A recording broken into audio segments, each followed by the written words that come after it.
Nashwan Saad Omar, a taxi driver from the city of Aden in southern Yemen, is waiting outside a government-owned gas station to purchase fuel for his car.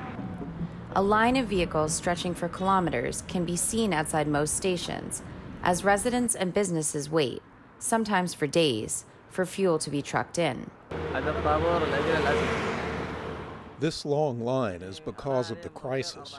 I've spent 4 days in this line to get some petrol, and there isn't any news if I will be able to have some or not.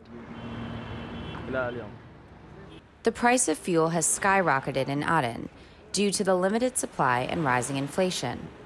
58-year-old fisherman Mohammed Yahya Mafad says the fuel for his boat costs more than half his daily income. Like today, for example, my fish sales, all of it was maybe around 30,000 rials.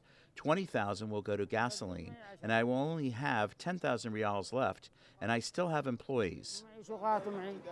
Fish seller Nabil Farouq Ali says rising prices means fishermen take shorter trips and bring in fewer fish for him to sell. Before, I used to auction even at night, and even around this time you wouldn't be able to walk here from how much fish we used to get. Now we don't get much fish at all. This, what you see in front of you, this is the fish we get now.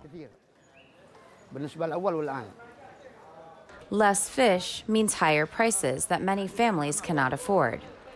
The cost of flour, sugar, and rice have all increased as the Yemeni rial dropped in value this year by 235%. The 70% of Yemenis living on less than $1 a day and those displaced by fighting, like Zohor, Faheel, Hassan, are the hardest hit. Hassan lives in an informal settlement outside Aden. We don't have anything. We are scared now that we will be kicked out of the house because we can't pay rent. We can't buy food and we can't buy water to drink. The only thing I can say is that God is my savior. The United Nations warns rising food costs in the coming months could result in up to 14 million Yemenis, half the population, facing food insecurity.